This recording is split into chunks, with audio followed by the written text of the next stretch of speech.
Bismillahirrahmanirrahim. Assalamualaikum warahmatullahi wabarakatuh. Yang kami hormati Bapak Dr. Andes Setiati MPD, Kepala UPTT SKM SMP Negeri 12 Tegal. Yang kami hormati narasumber kegiatan IHT hari ini, Bapak Agung Setiawan SPD MMPD dan Bapak Hadi Sugeno SPD, serta Bapak Ibu Guru UPT SMP Negeri 12 Kota Tegal yang kami hormati.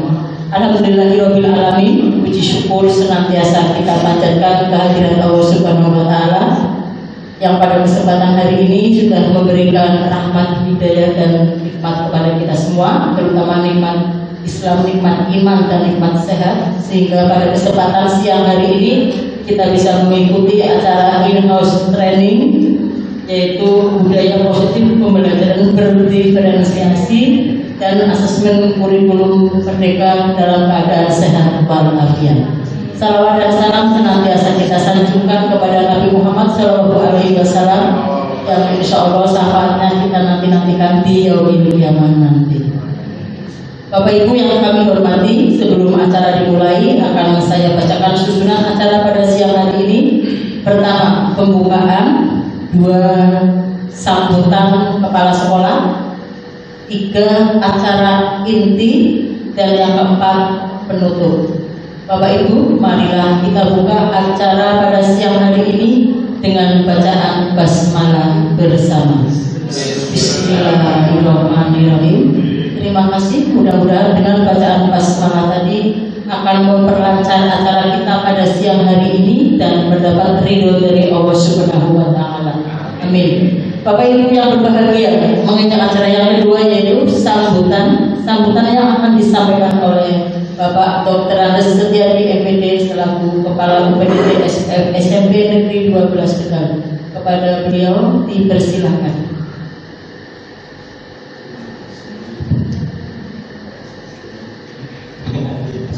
Bismillahirrahmanirrahim. Assalamualaikum warahmatullahi wabarakatuh.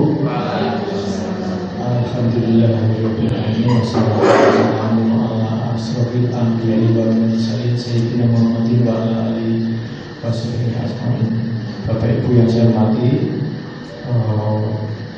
Pak Agung Setiawan SPD MMPD, kemudian Pak Hadi Sugeno SPD selaku narasumber, kemudian Bapak Ibu semuanya yang kami hormati, marilah kita bersama-sama bersyukur kehadirat Allah Subhanahu wa taala karena atas limpahan rahmat dan hidayahnya kepada kita semua sehingga pada hari ini kita dapat melaksanakan in-house training tentang budaya positif, kemudian pembelajaran berdiferensiasi, kemudian asesmen kurikulum merdeka. Nah, saya yakin ini materi yang sangat penting yang perlu kita pahami dan perlu kita amalkan, kita praktikkan. Ini alhamdulillah kita punya guru penggerak ya, Pak Agung, kemudian Pak Hadi Sugeno yang memang saya pernah cerita-cerita, ada kalau pinter itu di lingkungan itu tidak atau kurang mendapatkan perhatian. Padahal di lingkungan lain itu sering mendapatkan pujian, seperti dukun, Pak ya. Saya pernah cerita begitu. Dukun itu kalau di desanya, di kampungnya tidak ada apa-apanya, sepertinya seolah-olah sudah biasa. Tetapi kalau di kampung lain hebat sekali.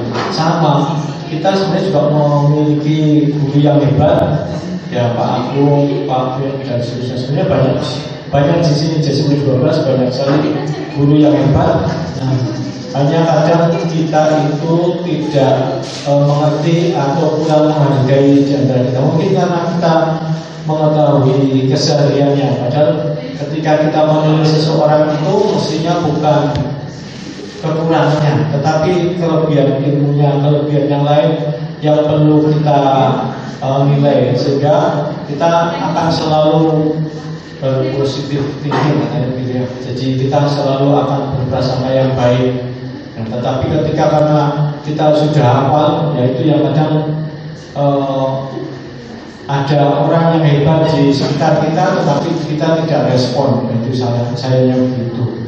Dan kita sebenarnya punya Pak Agung, punya Pak Ben yang pengalamannya juga sudah hebat ini, karena di guru penggerak kan banyak ilmunya Pak, tentang ya pokoknya semuanya yang di kurikulum Merdeka katanya dibahas, dipelajari, kemudian dipraktikkan. Nah, Pak Ben juga begitu, sehingga kita perlu mencontoh, perlu mempelajari dan mencontoh, kemudian melaksanakannya dalam pembelajaran. Memang kalau saya pikir teori apapun itu kurang berarti, kurang bermakna kalau tidak dipraktikkan. Nah, nanti setelah kita paham, setelah kita memahami apa yang disampaikan oleh narasumber, mari kita praktikkan bersama sehingga dapat meningkatkan PPM, proses belajar mengajar di SMP 12, dan bisa meningkatkan potensi dari peserta didik kita. Itu saja, dan marilah kita ikuti dengan sungguh-sungguh. Meskipun ini teman kita, justru karena teman kita perlu menghargai dengan lebih tinggi daripada orang lain yang begitu. Jadi tolong kita ikuti dengan seksama, dengan serius, sehingga kita nanti bisa memahaminya dan bisa melaksanakannya. Terima kasih. Minta maaf kalau ada salah. Assalamualaikum warahmatullahi wabarakatuh. Waalaikumsalam warahmatullahi wabarakatuh.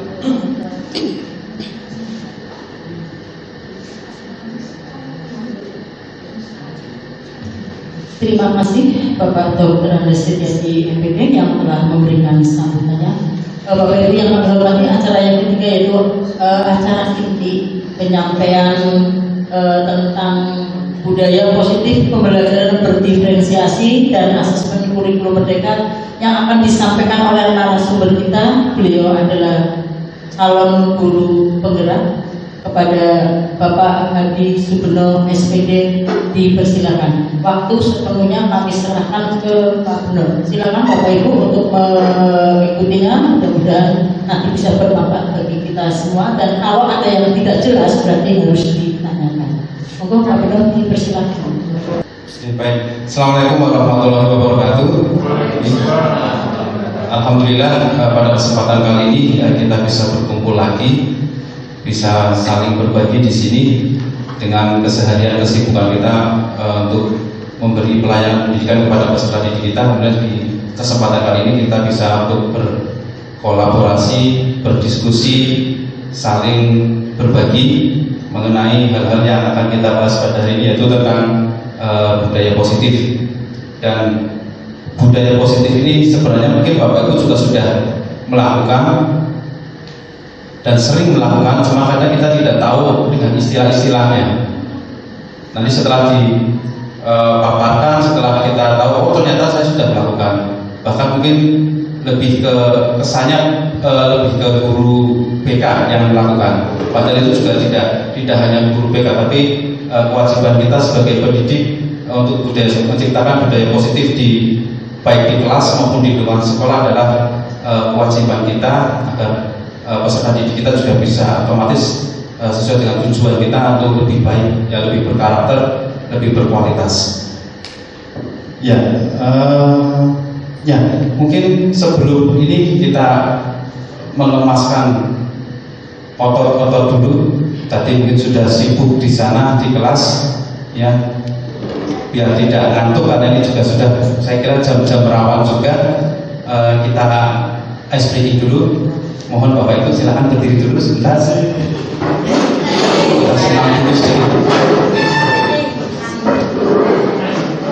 Ya, kita salah satu aja. Nanti kalau dua-duanya capek, saya kasih sama pasien juga.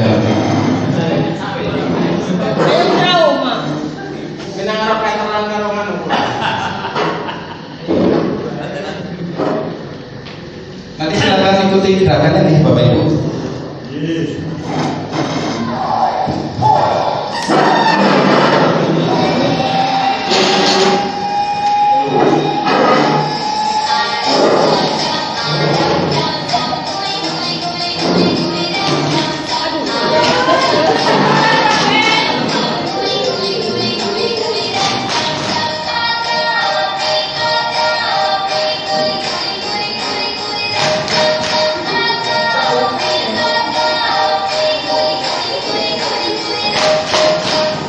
sebentar.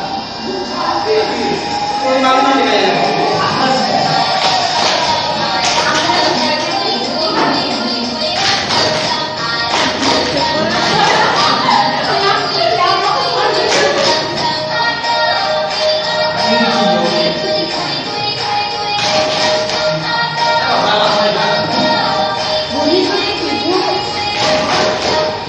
Ambil nafas dulu.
Gimana Bapak Ibu? Pengen minum. Iya,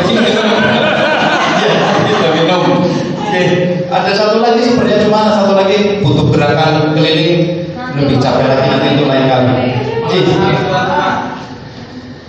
Mengenai budaya positif, kita ada untuk konsep inti dari budaya positif di sini ada beberapa tahapan ya, atau beberapa materi. Yang pertama adalah perubahan paradigma belajar, motivasi perilaku manusia, terus disiplin positif, posisi kontrol guru, nilai-nilai kebajikan, keyakinan kelas, kebutuhan dasar manusia, dan yang terakhir segitiga restitusi. Mungkin untuk istilah-istilah ini Bapak Ibu juga sudah sering mendengar ya, baik di pelatihan-pelatihan terutama tentang kurikulum merdeka maupun di internet ataupun di komunitas belajar Bapak Ibu, terutama di MKMB. Yang agak asing mungkin yang terakhir, segitiga restitusi, mungkin itu agak asing itu apa itu segitiga restitusi. Baik, untuk yang pertama,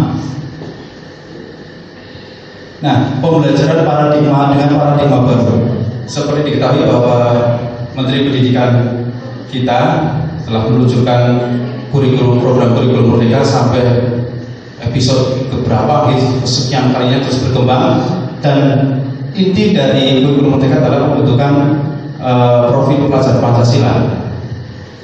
Dan untuk profil Pancasila seperti Bapak Ibu ketahui, ada beriman bertakwa kepada Tuhan Yang Maha Esa dan berakhlak mulia, berkebinekaan global, bergotong royong, kreatif, beranalisis, mandiri. Tapi dalam pencapaian itu, di proses pembelajaran, tentu kita sebagai seorang pendidik, sebagai seorang guru, dalam proses pembelajarannya adalah kita terus mengembangkan dan mencoba untuk belajar, atau proses pembelajaran itu adalah berpusat atau berpihak pada murid. Kalau di awal-awal mungkin kita dengan istilah menghamba pada siswa gitu ya, kesannya kalau bahasa menghamba lainnya gimana gitu, hanya semakin kesini mungkin ada perubahan kosakata atau diksi, hanya lebih sering dikemukakan dengan berpusat kepada murid atau berpihak kepada murid. Dan untuk pembelajaran yang berpihak kepada murid, karena peserta didik kita atau murid kita, maaf saya bahasanya mungkin agak kadang pakai murid atau peserta didik, adalah pribadi yang unik. Peserta didik kita adalah pribadi yang unik dan masing-masing orang juga punya karakter sendiri-sendiri. Makanya diharapkan juga kita sebagai peserta didik juga bisa untuk melakukan pembelajaran yang berdiferensiasi. Nah, apa itu pembelajaran diferensi nanti kita akan bahas di materi berikutnya. Kali ini kita fokus di budaya positif dulu. Ya. Nah, yang berikutnya adalah untuk motivasi perilaku manusia. Kadang kita melakukan hal-hal itu pasti ada tujuannya. Ya, seperti kalau kita berangkat ke sekolah, kita bekerja berangkat dari rumah ke sekolah biar sampai di sekolah tepat waktu atau sebelum jam 7, itu kan ada motivasinya. Ya, ada motivasinya. Mungkin motivasi kita pada saat kita berangkat yang pertama untuk menghindari hukuman, biar tidak dihukum. Sama mungkin anak-anak kita juga sama gitu, berangkat lebih awal, motivasinya biar tidak dihukum, atau untuk menghindari ketidaknyamanan. Berikutnya adalah untuk mendapatkan imbalan atau penghargaan dari orang lain. Bisa jadi seperti itu kan? Misalkan saya coba berangkat lebih awal, jam 6 atau jam setengah 7 ke sini, biar dapat penghargaan, setidaknya dipuji oleh rekan kita atau bahkan pimpinan atasan kita. Ngapunten.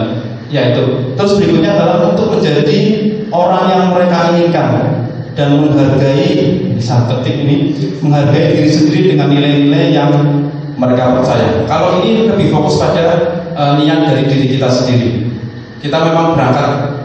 Maaf ini saya beri contoh, kita berangkat kerja saja yang gampang. Itu memang menghargai diri sendiri, memang niat dari diri kita bahwa kita tuh berangkat ke sekolah untuk mengajar, untuk bekerja ya sesuai dengan aturan dan kesadaran dari sendiri agar kita bisa melaksanakan tugas dengan baik dan tidak memiliki hal-hal atau tujuan-tujuan negatif, bukan negatif ya, yang lain mungkin yang kurang tepat.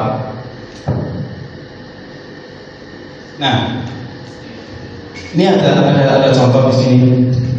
Sebagai seorang guru, saat hadir mengajar di kelas, saat hadir mengajar di kelas tepat waktu, motivasi apakah yang mendasari tindakan Anda?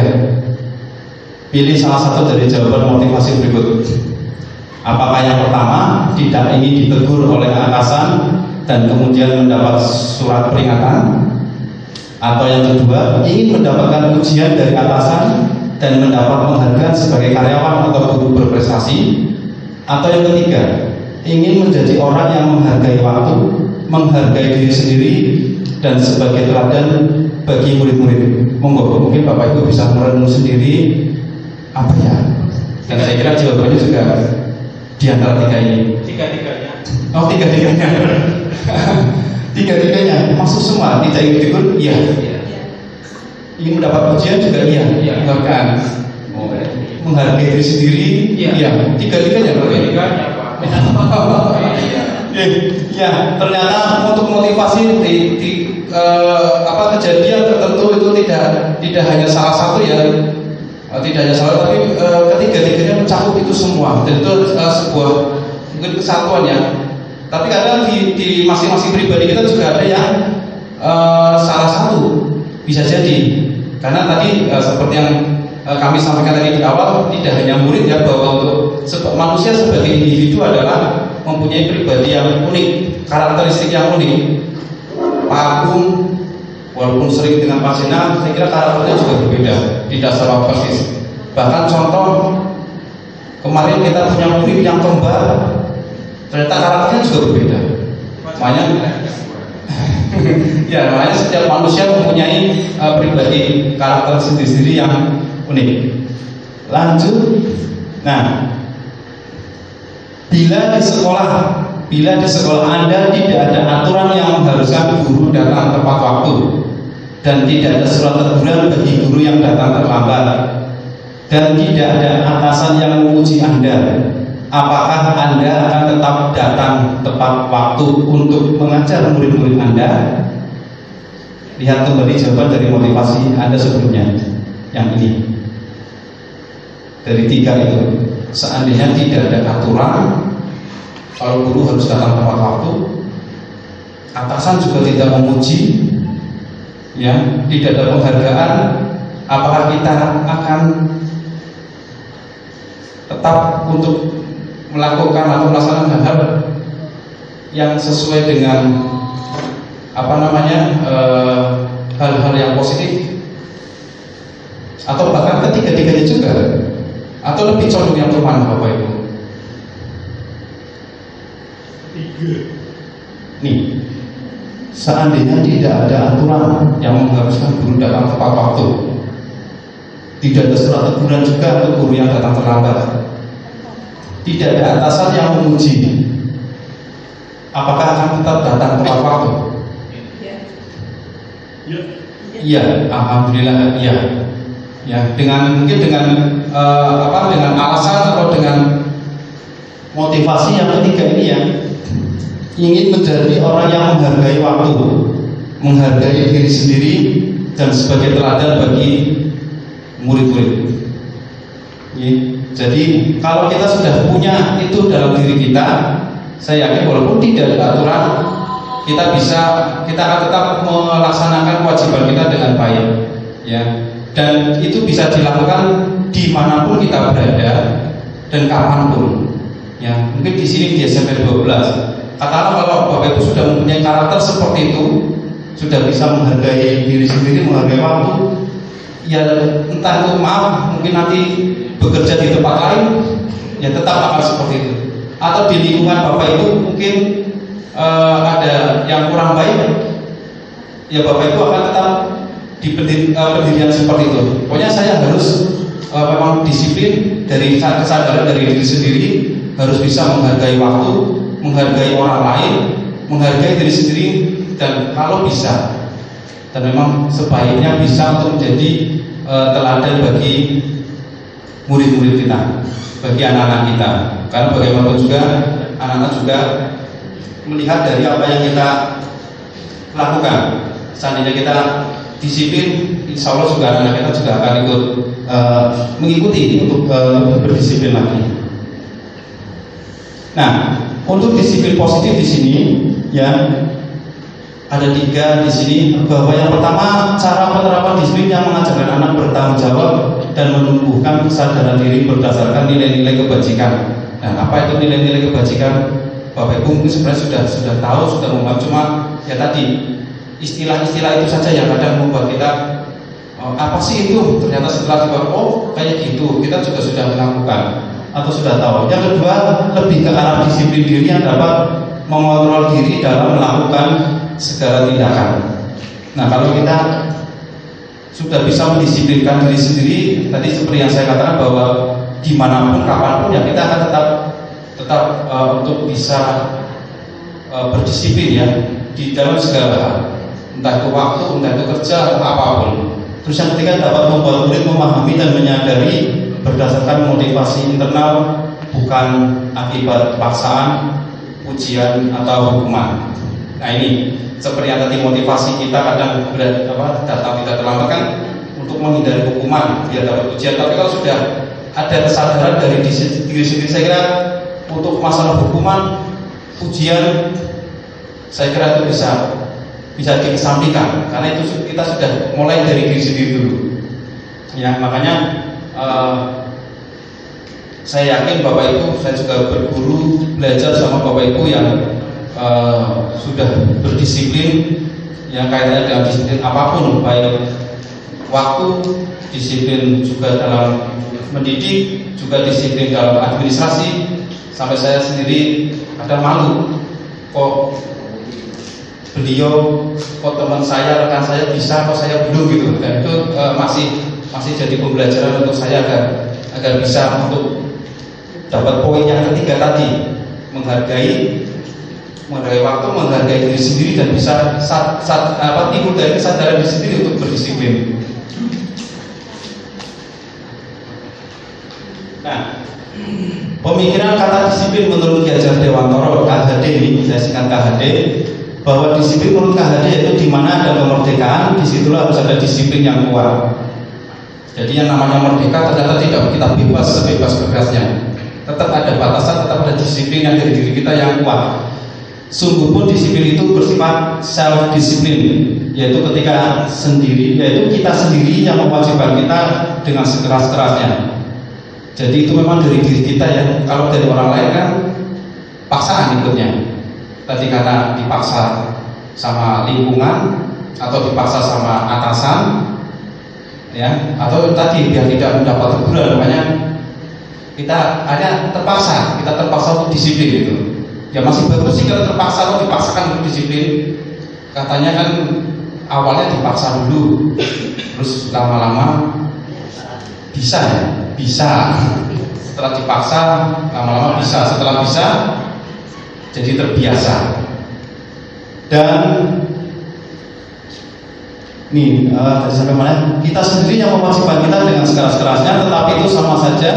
Sebab jikalau kita tidak cakap melakukan secara disiplin, wajiblah penguasa lain mendisiplinkan diri kita. Nah, kalau disiplin sudah dari diri kita, nggak masalah. Tapi kalau kita belum, nah untuk mendisiplin gimana? Menurut Ki Hajar Dewantara, maka wajiblah penguasa lain.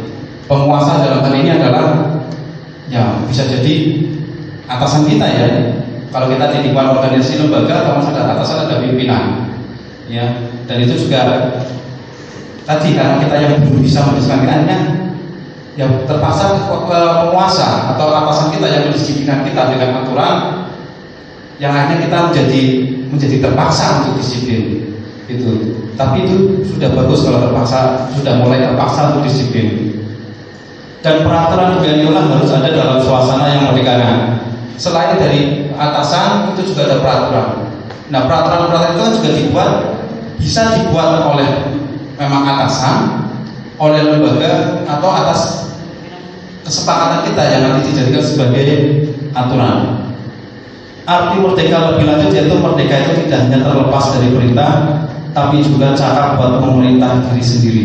Nah, kita yang seringnya yang salah kaprah dengan kata merdeka, yang berarti kita harus bebas sebebas-bebasnya mau ngapain.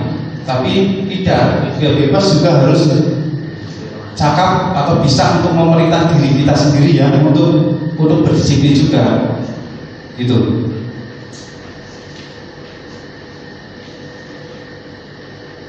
Nah, disiplin positif ini agar mudah diingat.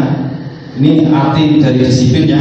Ini yang multi secara etimologi, ini secara arti dari makna dari kata disiplin tersebut berasal dari bahasa Latin yang artinya disciple, yang artinya pengikut. Ya, seiring dengan perkembangan zaman, kata tersebut mengalami perubahan menjadi disiplin, yang artinya kepatuhan atau yang menyangkut tata tertib. Jadi poinnya itu, disiplin itu kalau secara etimologi artinya pengikut. Nah, berkembang lagi dari kata disiplin ya, jadi disiplin yang maknanya adalah kepatuhan yang menyangkut tata tertib.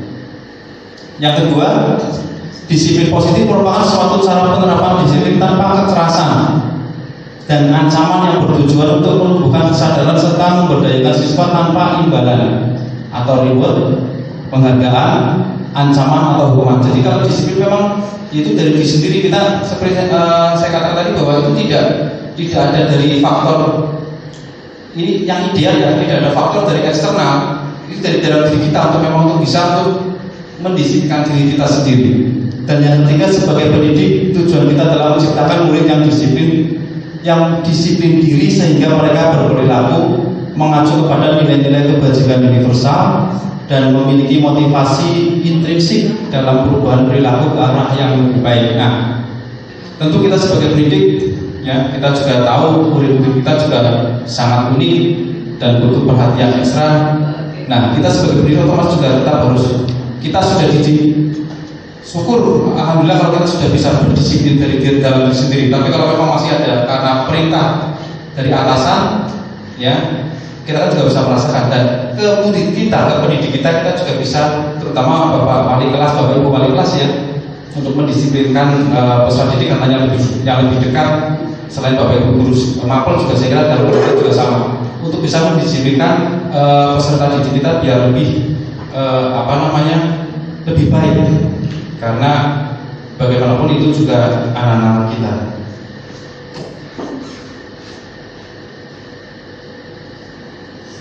Nah, tujuan disiplin positif di sini adalah tercipta masyarakat yang saling belajar, yang saling merasa terikat dan terhubungkan satu sama lain. Karena masyarakat seperti akan mengambil tanggung jawab untuk pembelajarannya, senantiasa berusaha menjadi insan yang lebih baik dari sebelumnya. Saya kira ini juga sudah Bapak Ibu juga sudah paham bahwa kalau kita sudah disiplin, teman-teman kita, rekan-rekan kita sudah disiplin, itu juga menceritakan tanggung jawab yang bersama-sama, dan akhirnya dengan kebersamaan itulah kita juga nanti insya Allah bisa mengembangkan dari mengembangkan diri sendiri ya untuk karir kita pribadi dan juga mengembangkan secara bersama-sama lembaga atau dalam hal ini sekolah. Lebih khusus lagi SMP 12 biar semakin lebih baik dan lebih baik lagi.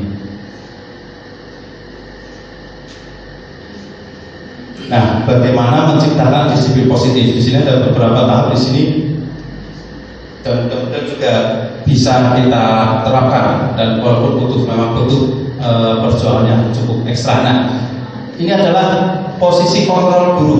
Di sini posisi kontrol guru ada 5. Saya harus hati-hati ngomongnya. Ada 5 ya posisi kontrol guru di sini ada 5. Bahwa kita sebagai guru posisi kontrol kita adalah sebagai penghukum. Saya kira kita juga pernah dan sering melakukan itu mungkin atau kadang-kadang kita kadang berposisi sebagai penghukum. Contoh di situ adalah misalnya ini contoh yang kurang baik ya. Ada anak terlambat atau melakukan ribut di kelas, hormat kepada hormat bendera selama 1 jam. Padahal itu jam 12 siang misalnya. Ya. Terus misalkan siswa yang datang terlambat kita minta untuk nyapu dulu, bersihkan. Nah itu posisi kita atau posisi kontrol dulu sebagai penghukum. Yang berikutnya adalah pembuat merasa bersalah. Ya, pembuat merasa bersalah. Nah, contoh kalimatnya atau contoh kasus ini, ya berapa kali ibu harus atau bapak harus memberitahu kamu selalu saja mengecewakan. Itu kan pada saat kita mengucapkan kalimat tersebut, ya itu kan membuat anak peserta didik kita kan merasa bersalah kan? Enggak. Karena anak kita super.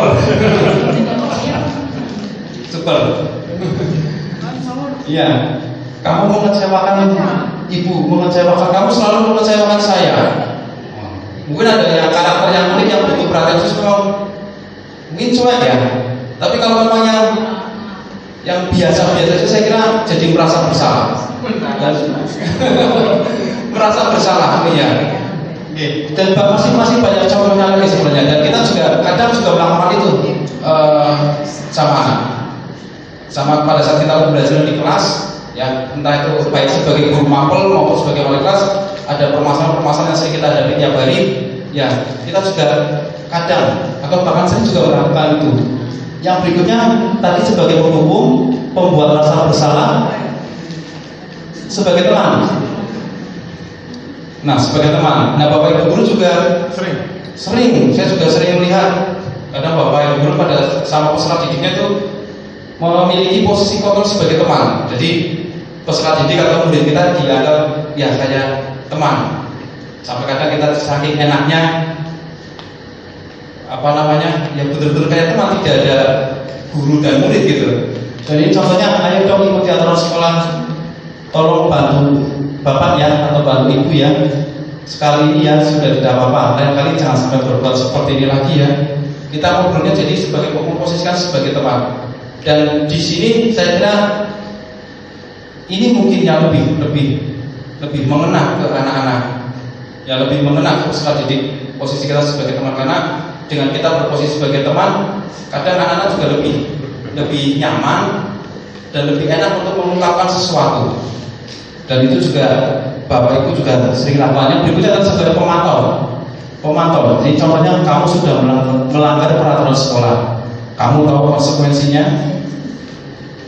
Setelah upacara kamu beri atribut ke kepala sekolah dan jangan ulangi lagi.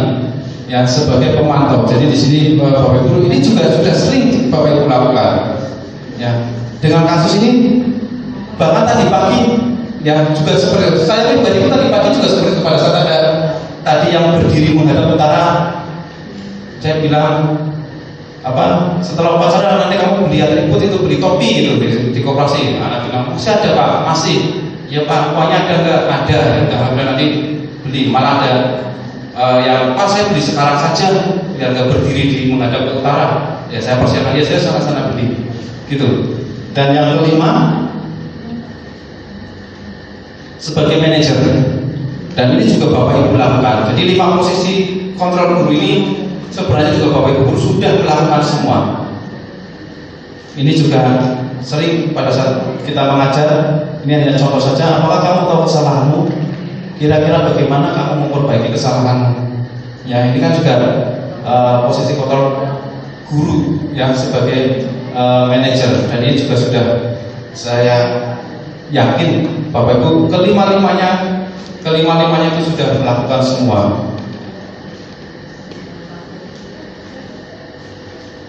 Nah, kira-kira kalau ada hal seperti ini, saya kecewa sekali dengan kamu. Ini posisi kontrol apakah aku? Apa ya Bapak Ibu? Sebagai pembuat rasa bersalah. Oke. Nih, kamu tidak pernah belajar benar melakukannya. Posisi apa Bapak Ibu? Kamu tidak pernah belajar benar melakukannya.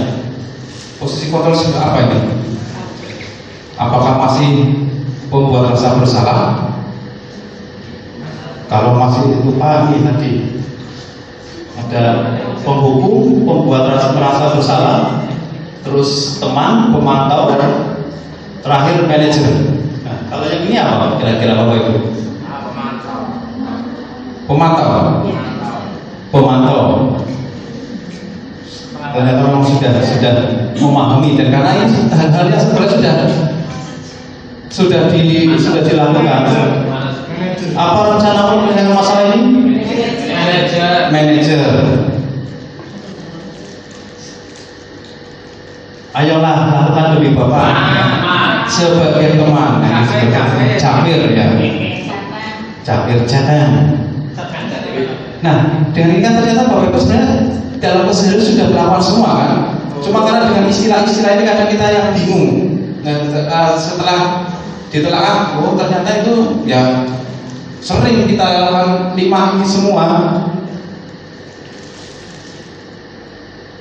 Nih, kamu tidak pernah mendapat nilai jika tidak mengerjakan tugas. Sebagai apa?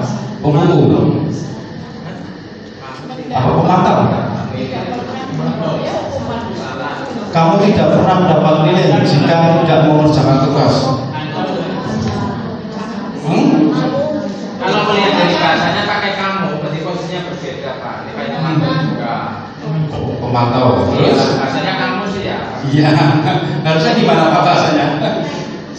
Kalau kamu kesannya kasar gitu ya? Bukan, ada level. Oh iya, level. Penghukum. Penghukum juga bisa. Iya, penghukum bisa ini. Tapi kalau Kamu tidak ada pernah. sejajar. Ya, karena ini yang membedakan adalah bahasa kamu ya, yang membedakan level ya, yang membedakan level. Oke. Terima kasih Bapak Ibu guru hebat semua ini. Tepuk tangan. Ya, tepuk tangan untuk kita semua. Dan nggak ngantuk katanya. Nah, ini contoh nilai-nilai kebajikan yang di institusi organisasi bisa juga diterapkan di kita pribadi maupun di kelas. Ya, dari profil pelajaran Pancasila yang tadi sudah disampaikan di awal, terus itu juga dari IPO primary ya, itu juga sudah ada. Terus jadi life skill-nya untuk keterampilan juga sudah ada. Kata-kata tersebut atau frasa-frasa tersebut juga sudah tidak asing lagi saya kira di kita, ya. Dan kita juga sudah tahu, sudah paham, dan bahkan sering yang untuk melakukan itu. Cuma tinggal nanti mungkin kita bisa terprogram lebih teratur dan lebih bijak untuk bisa mengaplikasikan. Syukur bisa continuously ya, secara terus menerus. Nah, berikutnya masih menciptakan budaya positif atau disiplin positif, keyakinan kelas. Nah, apa itu keyakinan kelas? Mungkin Bapak Ibu juga istilah apa itu keyakinan kelas, dan saya yakin ternyata juga sudah Bapak Ibu lakukan. Nah, keyakinan di sini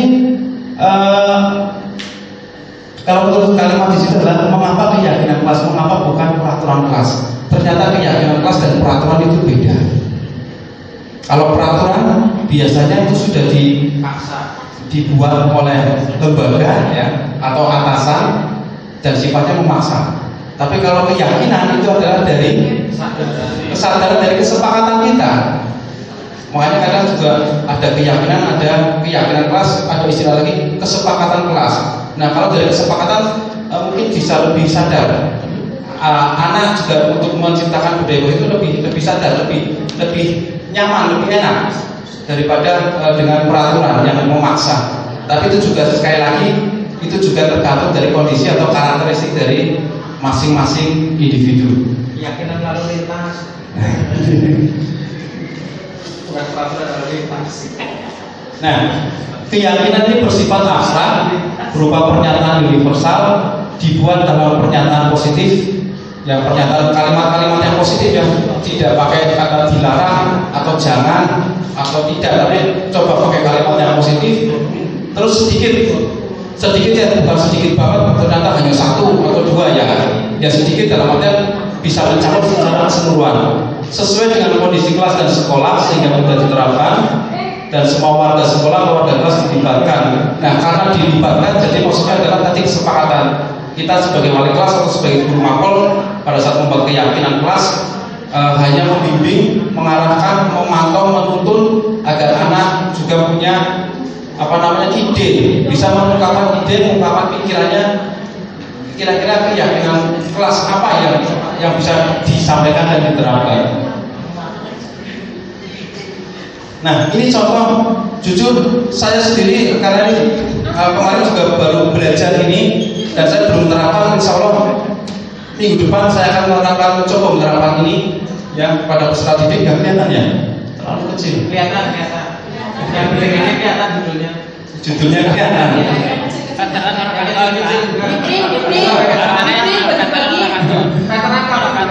Ya. Nah, ini contoh bentuk keyakinan. Bentuk keyakinan itu ya seperti tadi kita membuat kesepakatan seperti mungkin cara gampangnya atau mudahnya kita berpikir adalah kesepakatan kita di kelas. Kita dengan atau peserta didik kita kira-kira dengan teman-teman itu punya keyakinan apa untuk di kelas ini, ya. Dan zaman dulu tahun 2000 berapa itu juga ada film-film Hollywood yang diambil dari kisah nyata itu judulnya kalau nggak salah Ron Clark itu. Ron Clark itu nama guru yang itu ternyata diambil dari kisah nyata, guru yang mengajar di sekolah anak-anak yang super duper ya mungkin boleh dikatakan negatif ya, hancur parah lah kelas itu dan banyak guru yang gagal, hanya mengajar sebentar nggak tahan keluar dan sekolah tersebutnya dicap sekolah buruk karena banyak anak-anak gelandangan, anak-anak yang narkoba dan lain sebagainya. Tapi setelah program punya strategi bisa membuat itu bahkan sampai juara di tingkat kota daerahnya tersebut dan punya keyakinan terkenalnya dengan isinya the Ron Clark Rule itu, aturan Ron Clark itu ternyata kemarin saya coba nonton lagi, ternyata itu juga dari keyakinan kelas juga, dari kita anak-anak itu dirangkul bagaimana cepat caranya biar kita sebagai guru bisa masuk dan bisa mengubah itu, akhirnya membuat keyakinan kelas. Yaitu film lama itu. Alamat YouTube. Alamat link ya Pak. Ya nanti linknya Pak. Atau tak downloadkan nanti ke Ron Clark Story gitu. Ya Ron Clark Story. Contoh ini yang SD ada yang kelas 6 SD di situ keyakinan kelas kesepakatan yang mungkin hampir sama sih sebenarnya. Itu ada yang SD yang tengah dulu yang kelas 6 itu hadir tepat waktu. Terus berdoa sebelum dan sesudah belajar, menjaga kebersihan kelas dan sekolah. Ini bersikap jujur, saling menolong, menghormati dan menyayangi. Yang terakhir belajar dengan sungguh-sungguh. Ini keyakinan kelas, contoh keyakinan kelas di kelas SD 4 apa itu Sadang kelas 6. Ini saya ambil dari Google. Ya, itu yang sebelah ini kelas 7B ini wali kelasnya Pak Imam ini. Pak Imam itu. Keren ya. Contoh saya kelas 7B wali kelasnya Pak Imam ini. Keren banget ya. Sudah jadi. Ya itu kami menjaga kebersihan dan ketertiban kelas setiap saat. Ya Ya, kayaknya hampir sama dengan SD ya, menjaga kebersihan kelas. Terus ada kami menjaga dan meletakkan barang di tempat. Mungkin kelasnya ada dokternya kayaknya. Barang apa? Menjaga dan meletakkan barang di tempat. Cocok Pak Imam dengan 7B. Kan sapunya sering hilang. Sapu dan penghapus terus spidol ya. Kayaknya sering hilang, anak-anak ngeluh, nggak tahu Pak mana. Terus yang berikutnya adalah kami menghormati guru, tepat waktu dan aktif di kelas. Kami belajar dengan antusias dan apa ini? Kecil banget ya, kurang ya. Kami bersaudara dan saling membantu jika ada teman yang memerlukan bantuan. Ini kesepakatan kelas ini saya lupa ini saya ambil dari SMP mana. Ini ada soalnya waktu saya download ini juga ada data dari SMP mana. Terus yang berikutnya di kelas 9C. Contoh kelas 9C di sini ada bekerja sama menjaga kebersihan kelas, sama intinya di kebersihan kelas. Terus ada saling peduli, menghargai dan membantu sama lain, tepat waktu dan aktif di kelas, mengerjakan tugas tepat waktu, menjaga dan meletakkan barang sesuai dengan tempatnya. Ini kesepakatan atau keyakinan kelas yang sudah mereka buat. Nah, caranya bagaimana? Kayaknya saya dulu tahun kemarin pernah melihat Pak Agung mempraktekkan itu yang dengan pakai semacam sticky note gitu ya, post-it itu ya. Setiap anak diminta untuk menulis, kamu pinginnya kelas ini seperti apa sih? Gitu kan? Iya Pak Jana.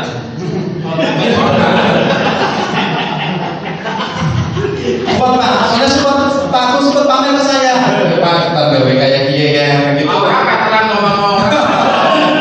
Cerita sama Pak Jana berarti. Ya, soalnya Pak Agung benar, Pak Agung sempat pamer ke saya. Gitu. Saya sampaikan apa Pak itu Pak? Keyakinan kelas ini jajan apa? Terus saya bilang kayak gitu, saya masih kan pamer itu ada kertas-kertas yang warna-warni itu ditempel dulu ternyata, dan itu diramu ternyata yang milih kebersihan banyak gitu kan, makanya jadi keyakinan kelas. Beda pilih kelasnya bersih, ya, terus tidak ramai pada saat pembelajaran gitu kan. Dan ini Pak Agung sudah buat di kelas 7A yang merasa ya Pak, 7A itu. Dan saya juga nanti akan berguru juga, mungkin Bapak Ibu juga nanti bisa nanti berbagi Pak Agung biar rekan-rekan juga bisa membuat keyakinan kelas. Syukur dijadikan seperti ini dan nanti bisa dipasang yang ditempel di kelas. Dan itu adalah keyakinan kelas yang sudah kita sepakati dengan teman-teman semua. Jadi kalau melanggar, lihat keyakinan kelas kita. Mudah-mudahan anak-anak sini juga bisa untuk mematuhi itu. Ada keyakinan sekolah Pak Ben.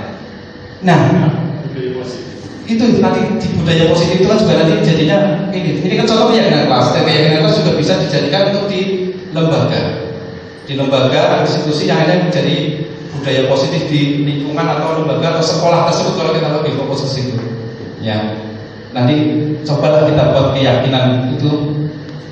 Kalau kemarin kan baru 10 dulu kan 10 budaya malu gitu ya. Terus diubah lagi ya.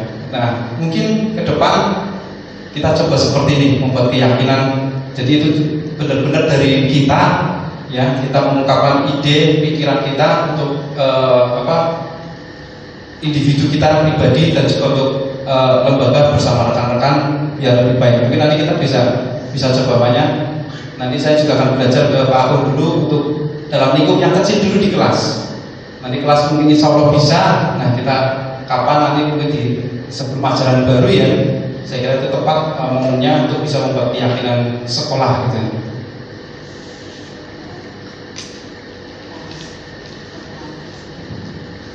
Nah, ini teori kontrol tadi menyambung yang tadi. Ini menurut dokter ya, kalau di yang besar kan sih dokter ya Pak. Dokter, kalau dokter itu kan di kecil ya, kecil. Dari Dr. William Glasser ini bahwa ada suatu tujuan di balik sebuah perilaku manusia. Kita juga percaya bahwa murid memiliki tujuan di balik perilaku mereka. Salah satunya adalah memenuhi kebutuhan dasar. Nah, kebutuhan dasar ini kita akan kebutuhan dasar. Makanya apapun yang kita lakukan menurut William Glasser ini pasti ada tujuannya. Ya, kita ikut ini juga ada tujuannya. Kita mungkin pada saat pembelajaran masuk tepat waktu ya pasti ada tujuannya. Dan semua menurut dasar ada tujuannya. Nah, kebutuhan dasar apa saja sih? Ternyata kebutuhan dasar manusia menurut dasar ada 5. Yang pertama adalah bertahan hidup. Ini kebutuhan dasar dari manusia. Yang pertama adalah bertahan hidup. Yang bertahan hidup otomatis dari makanan, minuman, ya, sandang, pangan, papan, ini termasuk kesehatan juga, keamanan. Ini saya kira itu dari kebutuhan dasar. Yang berikutnya adalah kasih sayang dan rasa diterima. Ini ternyata adalah kebutuhan dasar kita. Setiap individu pasti membutuhkan itu, membutuhkan kasih sayang, membutuhkan diperdulikan, ya, kerjasama, berbagi, dan bisa diterima. Yang berikutnya penguasaan. Nah, mungkin agak maksud sih penguasaan kebutuhan dasar, iya, dan kita juga mengalami. Ya, contoh harga diri, keinginan dianggap, keinginan untuk dianggap itu kan juga penguasaan. Terus pemimpin, berprestasi, diakui, ya, apa yang kita lakukan diakui oleh orang lain, itu kan juga penguasaan. Dan juga didengar, itu juga penguasaan. Itu kan kebutuhan dasar kita kan.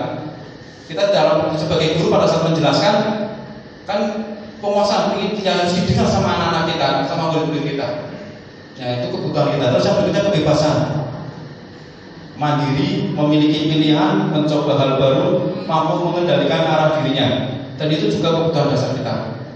Ya, sama anak kita juga kan belajar, disuruh belajar terus, nah aku belajarnya apa? Tidak duduk di kursi tapi di bawah saja itu tulisnya. Nah, itu kan juga ternyata ya kalau menurut teori ini ya ikutnya kebutuhan dasar manusia. Ternyata anak itu memang ya nyamannya ya nulisnya di lantai gitu, tidak di meja. Dia ingin bebas gitu. Yang berikutnya adalah kesenangan, bermain, humor, antusiasme, tertawa. Ya, kesenangan, kebahagiaan itu juga kebutuhan dasar kita. Berikutnya adalah ini ada contoh. Nah, ini contoh ada ilustrasinya. Dinda, seorang anak kelas 3 SD, begitu tiba di rumah sepulang dari sekolah menangis dan mengadu pada ibunya bahwa dia benci pada Ibu Rani, gurunya ya. Kebutuhan apa yang berusaha dipenuhi oleh Dinda jika jawabannya seperti ini? Nah, Dinda mengatakan yang berwarna merah. Ibu guru bilang, aku tidak boleh bersenandung sewaktu mengerjakan tugas. Katanya kelas harus tenang, tidak ada suara. Kan nggak seru jadinya. Kira-kira Dinda itu yang berusaha dipenuhi kebutuhan dasar mana? Kebebasan ya. Dia pengennya mengerjakan tugasnya. Apa kesenangan? Sambil nyanyi. Kesenangan bisa juga. Bisa ya. Pak, kalau Imran bolos itu kira-kira kebutuhan dasar. Bolos naik tembok. Itu bisa penguasaan, Pak. Hah? Penguasaan bisa. Karena naik tembok ketawa terus tertawa di video itu kan ya. Itu kayaknya kesenangan bisa, kebebasan bisa, penguasaan juga bisa kan. Dia juga kalau bolos itu ingin dianggap sama teman-teman kan. Ya kan tidak ada tanpa tujuan. Ada tujuan. Ada tujuan iya. Nggak mungkin tanpa tujuan. Ya semua ada tujuan dan memang ada. Ya ada. Ini kebutuhan yang kurang atau tidak atau belum terpenuhi. Iya. Nah kalau ini bisa kebebasan ya, lebih ke kebebasan ya, karena dia pengennya ini kesenangan juga bisa sih, kenyamanan dalam dia mengerjakan tugas. Tapi kalau menurut saya sih lebih ke kebebasan, karena dia pengennya sih Pak, kebahagiaan juga itu bisa menggarap tugas. Iya, menggarap mengerjakan tugas sambil nyanyi kan senang juga ya. Selesai gembira juga. Oh, yang bersama warung Pak Marun bekakan nembak. Pelakon nembak, permangan nih Pak. Iya, kita di ruang guru juga kan sering lihat ada rekan-rekan kita juga nyanyi sendiri, Pak Marun nyanyi, Bu Retno apalagi, Bu Rizky juga, Bu Erli tadi juga bisa karaokean sendiri, sambil joget-joget. Itu butuh kebutuhan dasar ini, kesenangan ya, nyaman. Terus ini yang warna biru, ini Dinda menjawab, ibu guru tidak menyapaku hari ini, padahal aku pakai jepit rambut baru. Penghargaan dan pengakuan Pak. Iya, ini yang mana? Kasih sayang ya. Dia pakai jepit rambut baru, kok dicuekin? Ada Bu Yatmi itu Pak, pakai sepatu baru kan? Kayak sepatu yang ada itu Pak. Masa dicuekin? Itu jadi ini kebutuhan dasar juga ini. Ini beres rompi. Sama sing apa? Bagi maksudnya pada pede. Iya, itu juga kebutuhan dasar juga ternyata kan. Iya, kalau saya sepatunya nyomanya. Ini Rosme. Nanti ditunjukkan ke rongsone nyomel lagi. Ini siapa? Itu ya ini kebutuhan dasar juga. Kebutuhan dasar kasih sayang. Kasih sayang. Nah itu kan karena jadi perhatikan dari dirinya. Itu disayang ya. Berarti sama dengan kebutuhan pokok itu Pak. Iya, ya namanya kebutuhan dasar dan memang kebutuhan pokok kan. Disayang. Siap. Milih siapa? Kami turun ke kanan kiri, uangnya lama banget. Ya, berikutnya yang warna kuning. Ini maaf ini spasinya geser-geser. Aku bosan masa belajarnya cuma gitu-gitu aja, dengerin ibu guru saja. Nah, ya mungkin di sekolah punya ceramah terus. Aku bosan belajarnya kayak gitu-gitu aja. Kebutuhan dasar mana ini? Aku bosan belajarnya kayak gitu-gitu aja. Cuma dengerin. Kebebasan ya kebebasan pengen belajar itu tidak hanya mendengarkan, mungkin pengen mengerjakan membuat sesuatu praktek atau diskusi ya itu. Yang terakhir yang warna hijau aku sebel, gambarku tidak rapi, malah ibu guru nunjukin ke teman-temanku di depan kelas. Harga diri mandiri. Ini pelajarannya Pak Imam nih gambar. Ada cantik di rapat-rapat. Ini gue patah-patahkan. Lempungnya dipatah-patahkan. Ya malah diledekin katanya Nabi Ibrahim aja mau menghancurkan berhala ayahnya, ini malah ngajarin bikin berat. Ya ini gambar itu tidak rapi tapi ibu gurunya malah menunjukin ke teman-temannya. Ini kan marah ini tidaknya kebutuhan dasar apa ini? Harga diri. Yang mana? Penguasaan. Penguasaan, ya penguasaan. Ya memang gambarnya jelek, ya bakat sih. Tapi nanti diomongin bagus sering ledek. Iya ya. Iya kan. Gambar jelek dinilai nanti bilang Gambarnya tergantung dari penerimaan kita juga ya. Iya kan. Iya tergantung penerimaan juga. Kadang ada yang memang apa adanya sesuai dengan kayak kenyataan. Kadang juga terpakai bahasa istilahnya apa ya di bahasa Indonesia itu. Maksudnya sebenarnya jelek tapi kita bilangnya gambarnya bagus ya. Ironi. Ironi. Bagus sekali gambarnya. Gambarnya apa?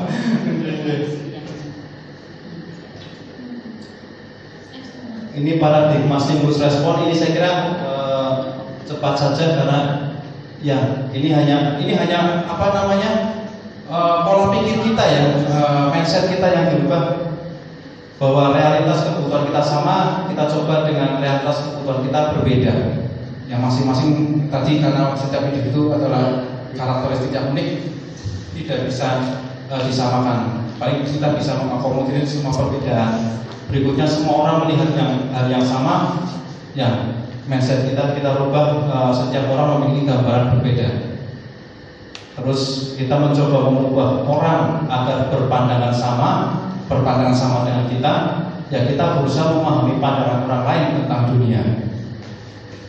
Terus yang berikutnya berperilaku buruk dilihat sebagai suatu kesalahan. Nah tadi dari Pak Rohani bahwa semua perilaku itu ada tujuannya, memiliki tujuan. Orang lain bisa mengontrol saya, hanya Anda yang bisa mengontrol diri Anda. Saya bisa mengontrol orang lain, Anda tidak bisa mengontrol orang lain. Ya memang nggak bisa. Kita tidak bisa mengontrol misalnya bicara tentang saya juga nggak bisa. Contoh misalkan Pak Fahrul mengatakan hal-hal tertentu tentang saya nggak bisa mengontrol, itu kan pendapat dari Pak Fahrul sendiri, dari orang lain. Pemaksaan ada pada saat rujukan gagal. Nah ini biasanya kita rujukan banyaknya maksa. Ini juga saya kira kita sering lakukan ini ya, maksa. Kita coba ubah mindset kita bahwa kolaborasi dan proses menciptakan pilihan-pilihan baru. Dan ini yang terakhir, model berpikir menang kalah. Nah, kita modelnya berpikirnya tidak menang kalah, tapi menang-menang. Ya, saya menang. Ya, istilah kerennya win-win solution. Semuanya menang. Dan ini juga memang butuh proses yang lama ya, karena hal-hal kayak gini juga kita alami dan butuh niat, butuh proses yang lama juga. Nah, ini hampir selesai. Yang terakhir tentang hukuman, konsekuensi dan restitusi. Nah, ini kata yang baru, kata restitusi. Hukuman tidak terencana, tiba-tiba. Murid tidak tahu apa yang akan terjadi, tidak dilebatkan, bersifat satu arah, berupa hukuman. Saya kira kita sebagai guru juga mungkin sering ya. Saya pribadi pun sering. Ternyata ada hal yang mungkin lebih bijak lagi kita lakukan ke peserta didik kita selain kita hukuman. Yang berikutnya adalah konsekuensi. Konsekuensi terencana, disepakati sesuai peraturan. Murid tetap dibuatkan tidak nyaman. Sikap guru selalu memonitor murid. Ternyata hukuman dan konsekuensi beda. Kalau hukuman kan memang dari kita satu arah. Anak juga tak tahu mau dihukum apa. Tapi kalau konsekuensi ya sudah terencana. Bisa jadi misalnya ada peraturan sudah kita buat, terus peserta didik kita melanggar, yaitu sudah tahu konsekuensinya apa. Ya, kita bisa menunjukkan kamu melanggar ini. Ya, terus konsekuensinya berarti apa? Kalau anak bisa berpikir kreatif, bisa langsung memaknai, saya kira tahu ya saya konsekuensinya saya melanggar peraturan ini berarti saya dapat poin minus berapa gitu kalau misalkan pakai poin itu. Terus restitusi nih mungkin hal yang baru, sebenarnya itu Bapak juga sudah melakukan, cuma istilahnya saja yang baru. Restitusi adalah proses menciptakan kondisi bagi murid untuk memperbaiki kesalahannya. Dan ini juga perlu kesabaran.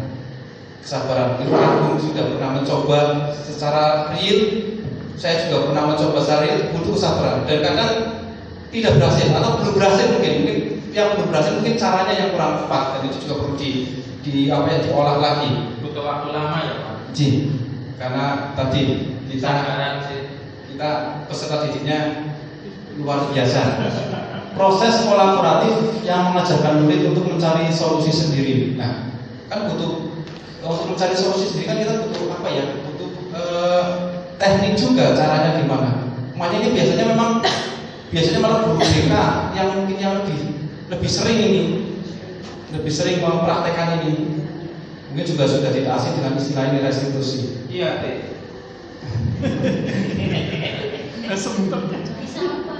Nah, ini segitiga restitusi. Ya. Ada validasi tindakan yang salah, terus menstabilkan identitas, dan yang ketiga adalah menanyakan keyakinan. Kalau validasi tindakan yang salah, nah ini contohnya kamu tentu punya alasan mengapa melakukan itu. Adakah cara yang lebih efektif untuk mendapatkan apa yang kamu butuhkan?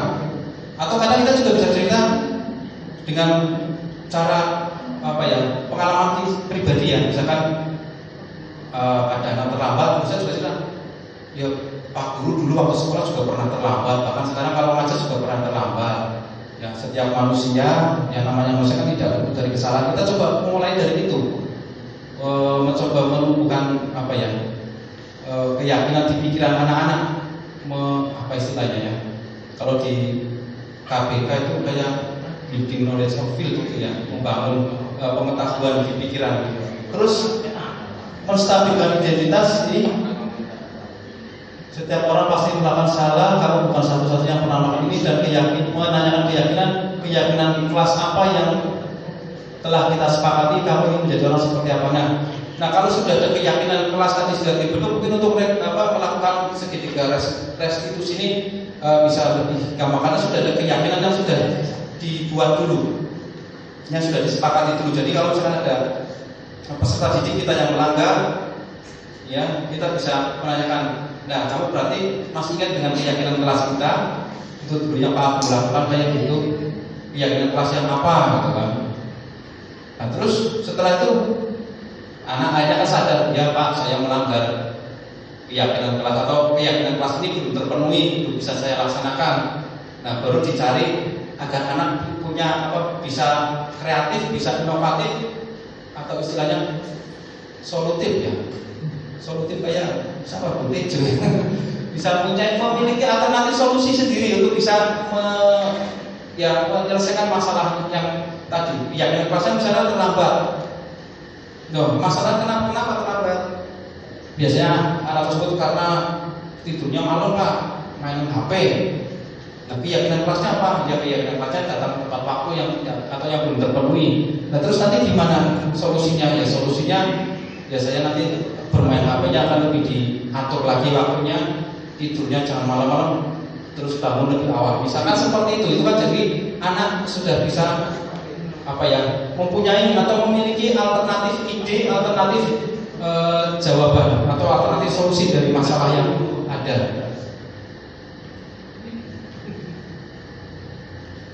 Nah ini beberapa contoh mungkin kalimat atau situasi yang dari menstabilkan identitas. Ini berdasarkan prinsip membuat kesalahan adalah bagian dari proses pembelajaran. Namanya salah adalah proses. Kita belajar juga tidak selamanya langsung benar, langsung bisa. Kita belajar dulu. Contohnya gampang, pada saat belajar naik sepeda juga kadang jatuh, nyemplung got, ya. Kadang trauma juga nggak mau naik sepeda lagi. Tapi itu adalah proses. Ini kita bicara idealnya kan seperti itu. Orang mandi kan belum. Ya nenek belum, nenek ucul gitu kan. Kadang sampai jatuh nyangkut di pagar gitu. Pagar dulu kan pagarnya masih bambu itu pakai pun. Ya itu, tapi ya itu proses. Kayaknya membuat kita lebih belajar dari pengalaman itu dan bisa lebih baik lagi. Ini ada beberapa contoh kalimat di sini atau situasi. Berbuat salah itu wajar, tidak ada manusia yang sempurna. Bapak Ibu juga pernah melakukan itu, ya. Bapak atau Ibu tidak mau mencari siapa yang salah, tapi Bapak Ibu juga ingin mencari solusi dari permasalahan ini. Kamu berhak merasa begitu.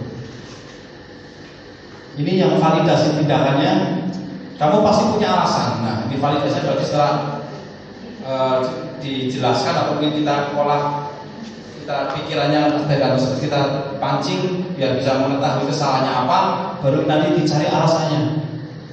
Kira-kira kenapa sih kamu kok datang terlambat?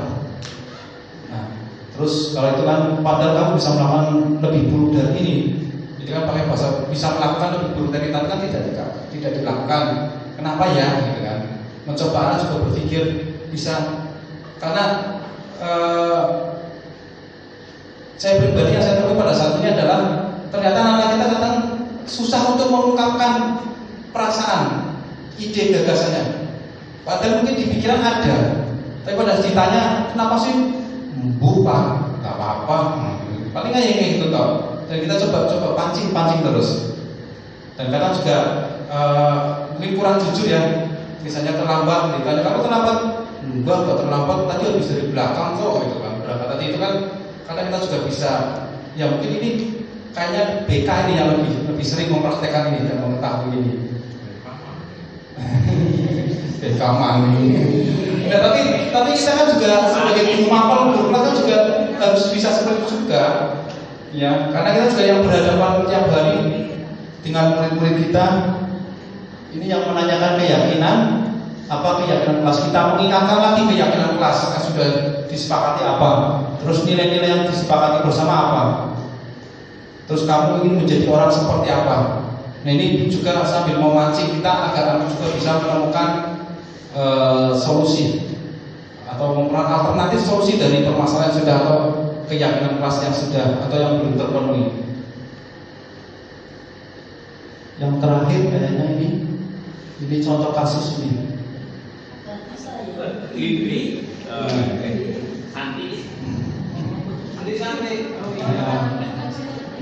Saya jadi bingung Bu Indri yang mana ya?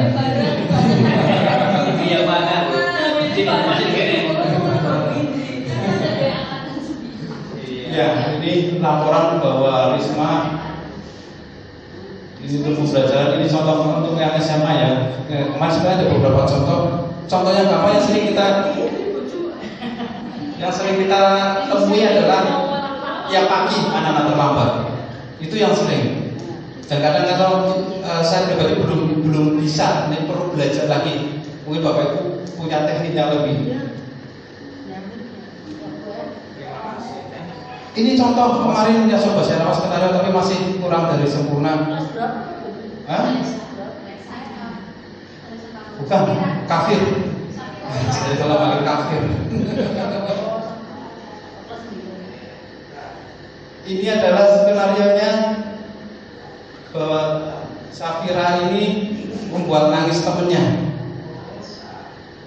Yang temennya nangis di kelas, terus oleh Safira saya panggil terus saya tanya, awalnya nggak jujur.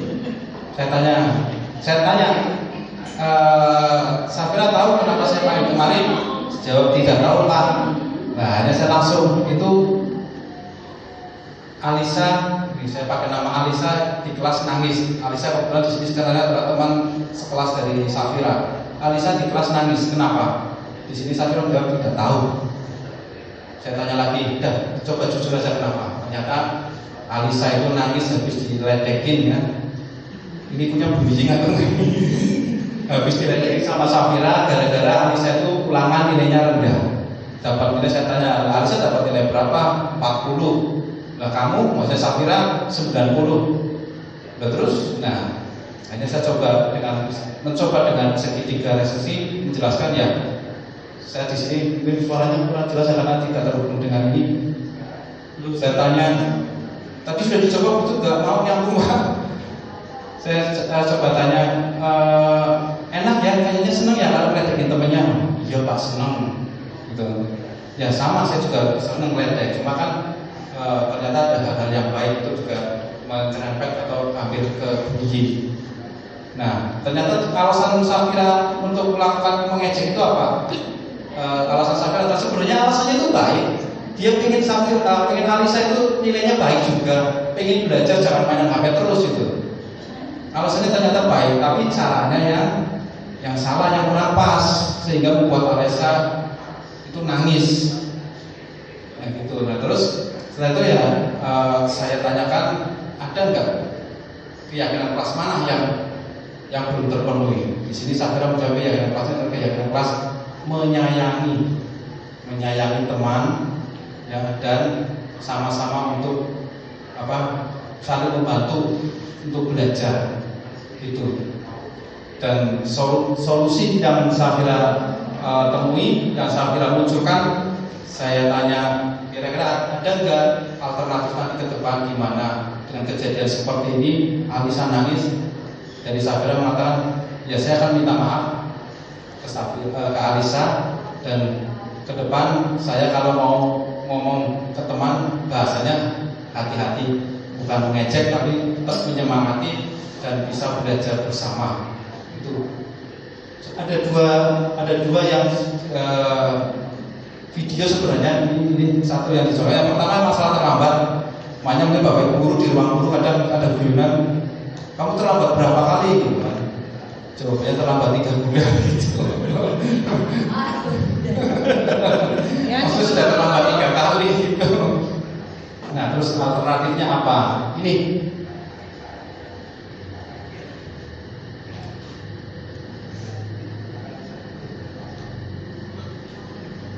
ya, ini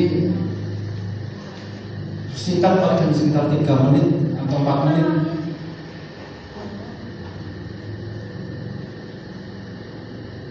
Kayaknya selesai ini.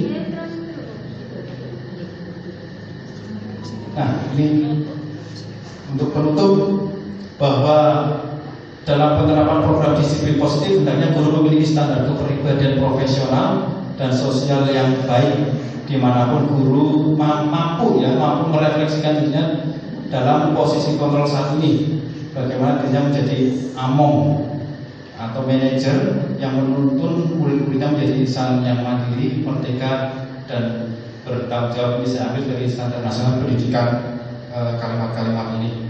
Demikian Bapak dan Ibu untuk pemaparan budaya positif yang mudah-mudahan nanti bisa kita terapkan, bisa kita aplikasikan, dan kita bisa berkolaborasi, saling berbagi dan saling belajar untuk menciptakan budaya positif di sekolah yang sehingga bisa menciptakan kenyamanan dalam belajar anak dan juga meningkatkan prestasi. Selanjutnya barangkali mungkin ada yang mau sharing, masukan atau ingin pertanyaan, monggo. Kalau ada,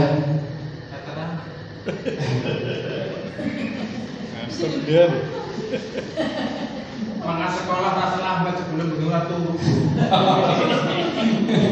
monggo barangkali ada masukan, tetap kami tunggu. Nih, monggo Pak Agung. Pak Kevin.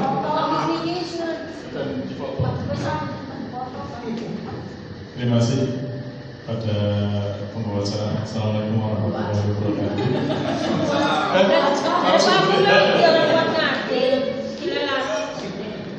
Saya ulangi lagi. Assalamualaikum warahmatullahi wabarakatuh.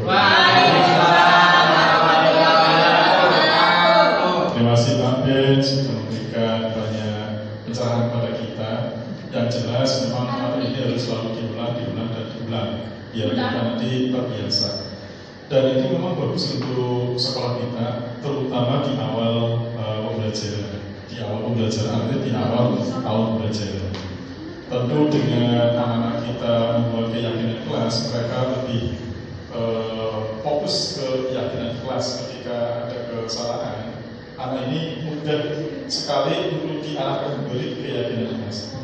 Hanya saja Pak, ini banyak di sekolah kita ini kan, mohon maaf, dari keluarga yang kurang mampu, tidak mendapat banyak perhatian dari orang tua, sehingga lagi-lagi walaupun kami sudah membuat keyakinan kelas, lagi-lagi mereka lupa lagi, ya. Nanti lupa lagi.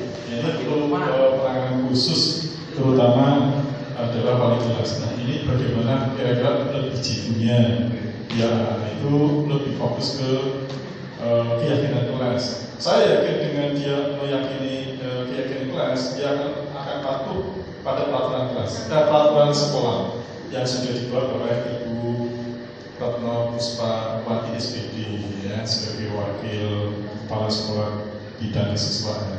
Saya yakin, dan ini akan terus nanti mengerucut pada sekolah kita yang membentuk budaya positif, ya, sehingga sekolah kita akan terbawa nama baiknya di tingkat internasional, ya. Oh, tingkat orang tinggi, anak-anaknya tidak bolos. Hidup aku. Jadi solusinya bagaimana yang sedemikian hebatnya, ya, karena anak-anak ini kurang perhatian. Kemudian yang kedua Pak Ben, tadi saya melihat teorinya.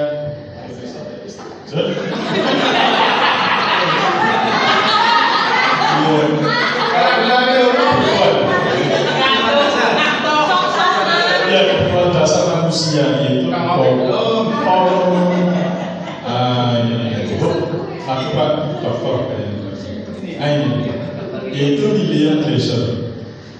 Dari teorinya beliau kemudian diadopsi dalam pembelajaran saya waktu itu adalah ekonomi, ya, yaitu oleh Abraham Maslow. Abraham Maslow itu menentukan dari 5 kebutuhan dasar ini. Saya lihat kebutuhan dasar manusia itu, saya lihat belum ada yang mengatakan kebutuhan akan ketuhanan, gitu loh. Padahal menurut saya kita butuh Tuhan, gitu. Bukan Tuhan butuh kita, bukan, tapi kita yang butuh Tuhan. Ini barangkali mungkin, ya,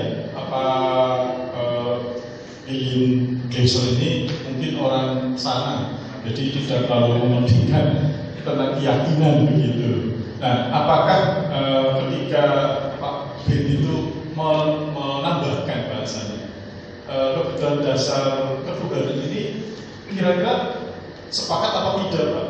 Karena kita sendiri mengaku bahwa kita adalah Islam, Muslim, Ya tentunya kita sebagai manusia butuh Tuhan. Demikian saya Pak. Terima kasih. Assalamualaikum warahmatullahi wabarakatuh.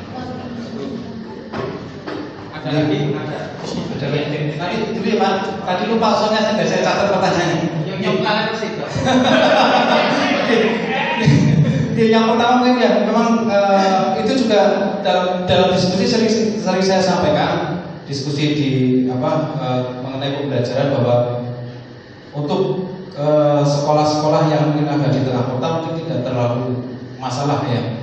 Dan saya juga sering menyampaikan bahwa sekolah saya itu sekolah pesisir, ya sekolah pesisir, dan mayoritas dari peserta didik hampir semua itu juga warga pesisir, dan Bapak Ibu juga tahu karakter dari warga pesisir sendiri, dan itu juga memang butuh perhatian sangat ekstra sekali, karena kalau kita mencoba seperti ini mungkin ada anak-anak kita yang langsung nyaman dengan hal ini, tapi ada juga yang acuh karena di rumahnya mungkin juga kurang diperhatikan, dalam arti kurang diperhatikannya bisa di pendidikan karena orang tuanya sibuk, atau bahkan untuk keyakinan seperti ini, hal-hal positif yang seperti ini mungkin tidak terlalu diperhatikan juga. Itu juga kenyataannya memang seperti itu. Cuma bagaimanapun ya, kita sebagai pendidik tetap berusaha semaksimal mungkin. Ya, dari Ki Hajar Dewantoro kan memang kita tidak, kodrat manusia ya seperti itu kan. Kita tidak bisa merubahnya. Seperti kita petani lah, petani menanam jagung ya tukulnya jagung, buahnya ya jagung, tidak bisa tanam jagung terus keluarnya mangga. Bandung. Iya. Cuma yang Bapak Ibu guru sebagai pendidik lapangan apa? Yang merawatnya itu dari bibit jagung tersebut, ya otomatis tanahnya kita olah biar bagus. Terus penyiramannya dikasih pupuk, ya biar nanti ya disirami juga, perhatikan cuaca juga, hamanya juga kan. Kita tetap mengolahnya itu. Sedangkan jagungnya kan juga tetap kodratnya tetap jagung kan. Kita tidak bisa merubahnya menjadi jagung, menjadi durian. Kecuali dulu di Procok Slawi itu ada pohon mahoni yang buahnya nangka, gitu kan. Itu hanya ada di Procok. Sekarang kayaknya nggak ada ya. Iya, mungkin Bapak Ibu ada yang bingung nih. Masa sih di Procok ada pohon? Iya, jualan nangka tapi kan digandung di pohon mahoni dulu. Sekarang nggak ada. Ya itu, jadi memang butuh perhatian yang sama. Kita juga tidak bisa memaksakan, tapi kita berusaha semaksimal mungkin. Dan jangan lupa juga kekuatan doa. Bapak Ibu ada nggak kalau sholat mendoakan murid-muridnya? Selalu tidak. Kadang lupa. Masih di atas lah. Iya, titip kita sama-sama refleksi juga. Saya juga mengingatkan diri saya juga. Ya doakan murid-murid kita juga. Kadang kita juga kita pun bisa lupa dengan murid, tapi murid biasanya tidak lupa dengan gurunya. Gitu.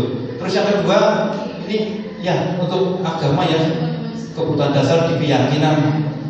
Maaf aku ini saya menyuplik memang dari tadi Dr. Reza tadi. Kalau nyuplik tidak bisa ditambahin karena itu kan pendapatnya beliau. Tapi menurut hemat kami, menurut pribadi kami juga memang kebutuhan dasar untuk keyakinan agama ya, untuk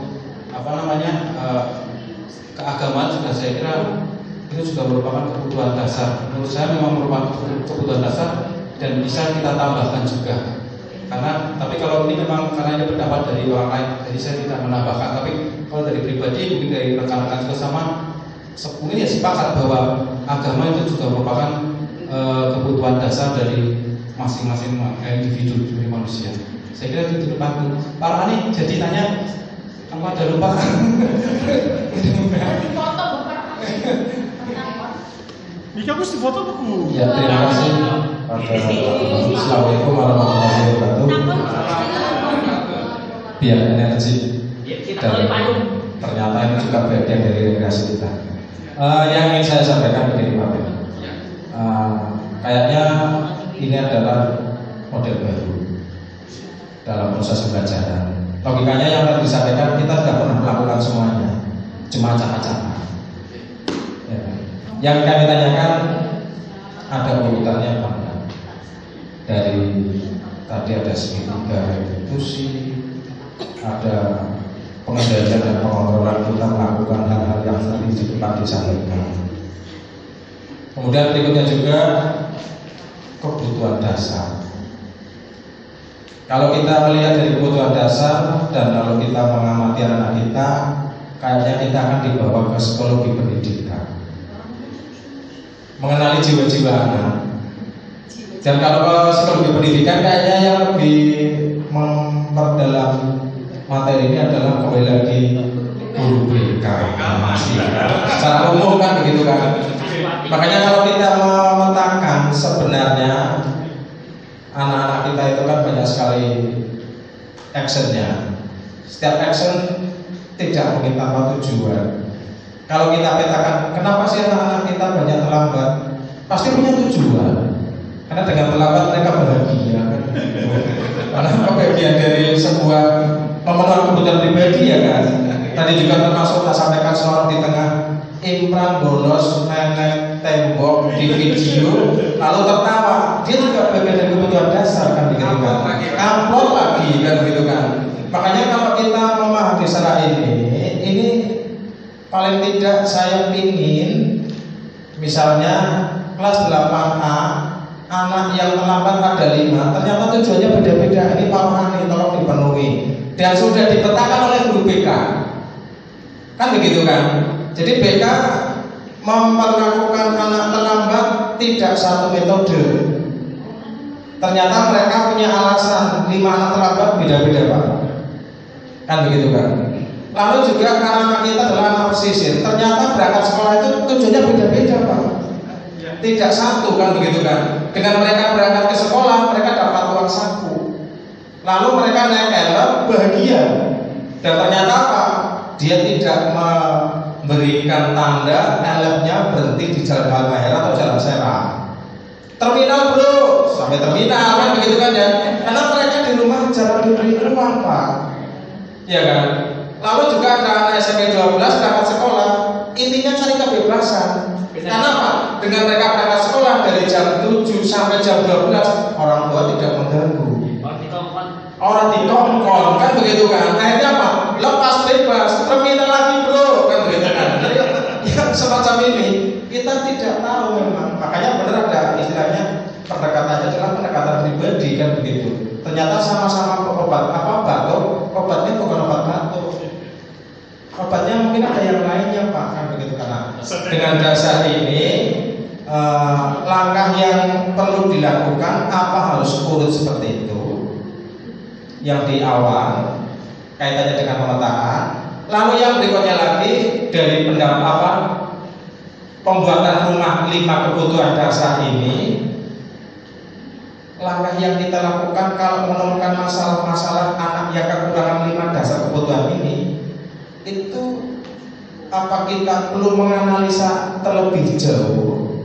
Karena kalau kita tidak menganalisa, tadi disampaikan oleh Pak Beno tadi, anak kita anak pantura kan gitu kan ya. Beda dengan anak tengah-tengah, kebutuhannya terpenuhi semua, duit terpenuhi, dolan juga terpenuhi karena di rumahnya juga ya kan. Lalu anak tengah-tengah kan anak-anak yang tidak ngomong Pak. Anak sampai 12 kan ada yang berangkat sekolah sebelumnya itu memandikan adiknya 3, beli sarapan, lalu juga nyuapi, baru berangkat sekolah. Dianya belum sarapan, kan begitu kan? Akhirnya terlambat ya kan. Tapi juga ada anak, mereka nggak terlambat kenapa? Malam sudah direncanakan, saya tidak mau tidur biar berangkatnya tidak terlambat. Tapi sampai di sekolah turu kan begitu kan. Juga ada sama kejadian lagi, saya tidak ingin ribut di sekolah. Kenapa? Setiap berangkat saya pasti ribut. Akhirnya apa? Ini sekolah tenang, alhamdulillah. Kenapa? Yang ribut tidak berangkat kan begitu kan. Jadi ini bagian dari kebutuhan 5 dasar Pak. Jadi mohon kira-kira barangkali ada penjelasan lain tentang kebutuhan 5 dasar. Kalau menurut saya itu tak rumahnya saja Pak. Tapi bawahnya itu kaitan tentunya bisa tambah tadi yang dikatakan Pak Bung, Tuhan yang Maha Esa. Gitu. Atau lupa itu barangkali untuk psikologi berarti guru BK yang atau Bapak Ibu teman-teman ini masukan dan juga pendalaman dari pemahaman ini bahwa memang apakah itu harus urut? Ya, kalau segitiga restitusi saya kira sih memang urutannya seperti itu karena biar mengajarkan anak juga terus bisa berpikir secara urut. dari mulai mengidentifikasi dulu salahnya apa, kita coba membangun pikiran sama-sama dengan anak-anak dan juga mengetahui, terus menanyakan alasannya sampai mencari solusi, alternatif solusi ya, tidak hanya solusi tapi alternatif solusi. Karena kan tidak ujuk-ujuk pertama langsung alternatif solusinya loh, itu kan juga saya kira kurang pas. Itu kalau itu restitusi. Tapi kalau itu membentuk keyakinan memang tadi dengan langkah-langkah tadi idealnya memang seperti itu Pak. Dalam artian ya kita coba membuat keyakinan budaya positif ya dengan coba mencari ide, gagasan, keinginan dari peserta didik kita, mari dibuat kesepakatan, dibuat keyakinan dan itu akan diterapkan. Terus mengenai ini kebutuhan dasar memang kita memang luar biasa. Saya juga mengaku itu dan terus bagaimana sebenarnya ini yang pertama adalah ingat kita juga sebagai guru ya, guru mapel yang harus menyampaikan ilmu pengetahuan dan keterampilan juga. Dari Bapak Ibu guru ada bahasa Indonesia, IPS, IPA, bahasa Inggris, matematika itu kita ingat itu dulu dan itu juga harus tersampaikan. Walaupun memang kesannya akhir-akhir ini itu jadi nomor 2 karena kayaknya kok kita lebih mementingkan karakter dulu. Dan itu juga apakah itu salah? Tidak. Di kurikulum Merdeka tanya di tingkat kota, di tingkat provinsi, Pak Agung mungkin yang pernah ikut di tingkat nasional dalam pelaksanaan kurikulum Merdeka pasti jawabannya para narasumber apa? Tidak ada yang salah. Tidak ada yang salah. Yang penting kita mencoba dulu. Dan dari mencoba tersebut pasti akan menemukan ternyata ada kelebihan dan kekurangan. Jadi harus kita analisa. Dan untuk ini yang setelah kita fokus atau lebih utama memang guru itu ya mapel sesuai mapel dulu yang guru mapel dan juga ini kan juga bagian bagaimana ini kan juga include. Kadang kita menghadapi anak-anak apalagi kalau satu kelas ada 30 anak, bahkan kita ngajarnya satu hari sampai 4 kelas, berarti 120 anak. Apakah kita harus menangani semuanya?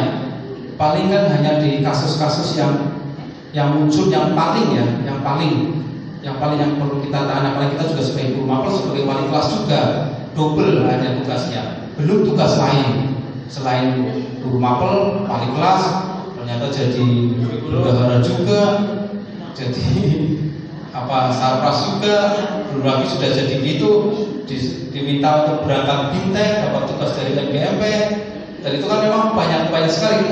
Kita kalau mau merinci pekerjaan kita kayaknya banyak sekali, cuma ya tadi skala prioritas yang mana yang perlu kita tuntaskan, yang perlu kita selesaikan terlebih dahulu, dan juga mengenai apa yang pelayanan kita terhadap anak-anak juga.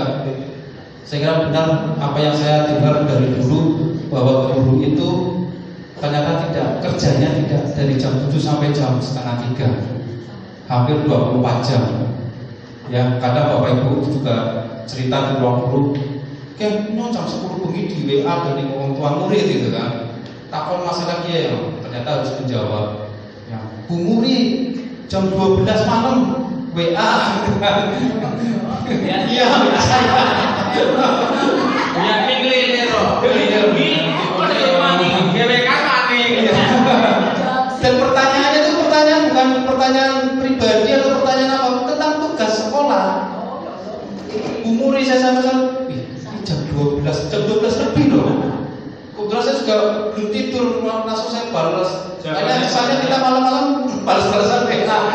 Itu jam lebih dari ternyata, tapi bukan masalah apa, dan masalah tentang persekolahan, masalah tentang pendidikan, masalah tentang anak-anak. Itu dari betapa hebatnya kita sebagai seorang guru. Makanya kemarin ketua komite kita mantan ya Pak Sihono, kayaknya guru masuk surganya lebih dulu, apalagi guru Sekarolas saya kalimat itu karena butuh keluarga. Jadi itu Pak Rani memang yang kita lakukan sebagai skala prioritas. Kalau ada hal-hal yang memang harus secara berurutan, tapi ada juga mungkin yang bisa kita lakukan dengan skala prioritas, dan memang dengan kondisi karakter peserta didik kita yang luar biasa, sebenarnya tidak hanya tanggung jawab kita ya, tapi pertama kan juga orang tua di rumah, tapi kita juga ikut membantu. Intinya tadi kita harus fokus gini, tadi yang saya ulangi lagi, mohon maaf, bahwa anak punya karakter tersendiri dan kodratnya memang seperti itu, dan ternyata juga bukan, anak itu tidak seperti selembar kertas kosong terus guru yang memberi coretan, tidak.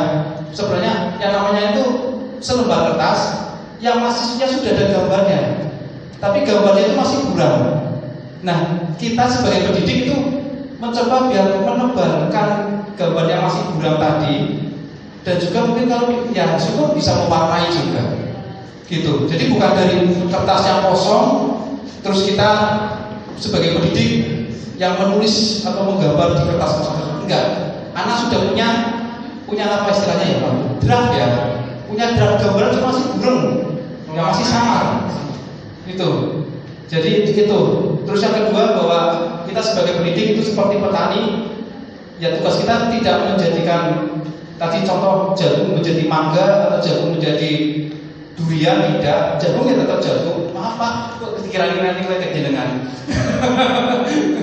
Ya itu tugas kita Pak. Ya kita merawat, yang merawat openi, yang mungkin dari tanahnya kita openi biar bagus hasilnya, sirami berapa kali biar bagus juga tuh pertumbuhannya, kasih pupuk sampai nantinya tanaman tersebut tumbuh bagus, berbuahnya juga kualitasnya bagus, ya. Dan itu juga kebanggaan kita, ya, sebagai seorang guru. Kebanggaan yang tak ternilai adalah pada saat anak didik kita itu kedepannya berhasil, sukses, dan lebih sukses daripada gurunya. Itu yang saya kira yang tidak ternilai.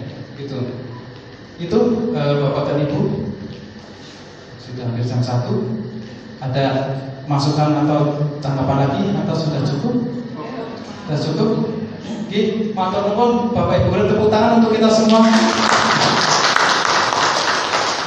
Alhamdulillah Bapak Ibu hebat, dan ternyata juga bisa memahami, kita bisa saling berbagi, dan kedepannya kita tetap untuk berkolaborasi, ya, saling berbagi agar nanti belajar bersama, tidak saling menggurui, tapi kita belajar bersama, tentunya untuk pengembangan diri kita secara pribadi dan juga untuk pengembangan kelembagaan untuk bersama-sama biar lebih baik. Terima kasih. Assalamualaikum warahmatullahi wabarakatuh.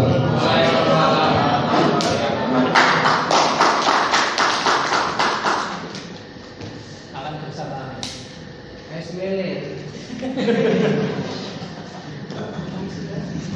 Bapak Ibu, beri aplaus yang meriah untuk narasumber.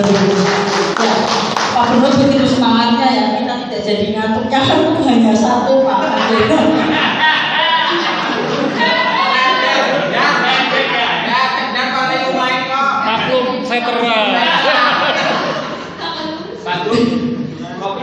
Dari Butut ini menciptakan bullying positif aja. Apa Jenderal? Ya, Pak Beno yang sudah menyampaikan materinya tentang budaya positif pembelajaran berdiferensiasi.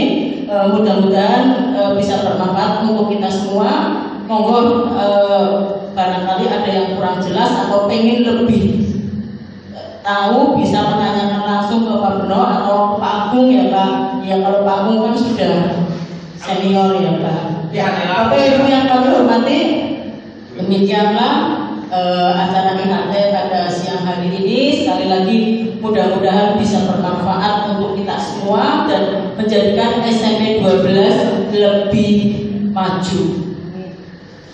Bapak Ibu, marilah kita tutup kegiatan pada siang hari ini dengan bacaan hamdalah bersama. Alhamdulillahirabbil alamin. Terima kasih, mohon maaf saya sebagai pembawa acara barangkali ada kata-kata yang kurang berkenan, mohon maaf. Terima kasih. Assalamualaikum warahmatullahi wabarakatuh.